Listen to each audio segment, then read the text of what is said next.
વસંત પંચમીના દિવસે જ્ઞાનની દેવી સરસ્વતી માતાની પૂજા, સરસ્વતી પૂજા કરવામાં આવે છે. આ વર્ષે વસંત પંચમી 14 ફેબ્રુઆરી બુધવારે ઉજવવામાં આવશે.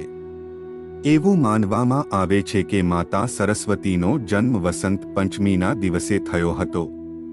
દેવી સરસ્વતીને જ્ઞાન અને બુદ્ધિની દાતા માનવામાં આવે છે. શાસ્ત્રોમાં દેવી સરસ્વતીની પૂજાની વિધિની સાથે સાથે કેટલીક એવી પ્રવૃત્તિઓનો ઉલ્લેખ કરવામાં આવ્યો છે જેને વસંત પંચમીના દિવસે વર્જિત માનવામાં આવે છે. ભૂલથી પણ પ્રતિબંધિત કાર્યો ન કરવા જોઈએ, નહીં તો નુકસાનની સંભાવના વધી શકે છે. ચાલો જાણીએ કે એવા કયા કાર્યો છે જે વસંત પંચમીના દિવસે કરવા માટે પ્રતિબંધિત છે. સરસ્વતી પૂજા દરમિયાન આ બાબતોનું ધ્યાન રાખવું જરૂરી. વસંત પંચમીના દિવસે પીળા રંગનું વિશેષ મહત્વ છે. માતા સરસ્વતીને પીળો રંગ પ્રિય છે.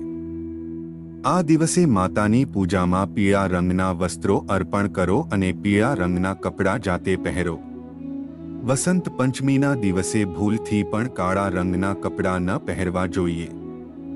છોડની સંભાળ વસંત ઋતુની શરૂઆત પણ વસંત પંચમીના દિવસે થાય છે. આ દિવસે પ્રકૃતિની પૂજા સ્વરૂપે નવા વૃક્ષો વાવવા જોઈએ. આ દિવસે ભૂલથી પણ વૃક્ષો અને છોડને નુકસાન ન કરવું જોઈએ. ખાસ કરીને છોડને કાપવા અશુભ પરિણામ આપે છે. તેનાથી જીવન પર નકારાત્મક અસર પડી શકે છે. પુસ્તકની સંભાળ દેવી સરસ્વતી જ્ઞાન અને ડહાપણની દેવી છે. વસંત પંચમી પર માતા સરસ્વતીના આશીર્વાદ મેળવવા માટે બુક અને પેનની પણ પૂજા કરવી જોઈએ. પુસ્તકોને નુકસાન ન થવું જોઈએ.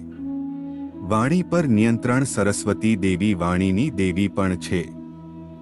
વસંત પંચમીના દિવસે દેવી સરસ્વતી મનુષ્યની જીભ પર બિરાજમાન હોય છે. તેથી ભૂલથી પણ અપશબ્દોનો પ્રયોગ ન કરવો જોઈએ.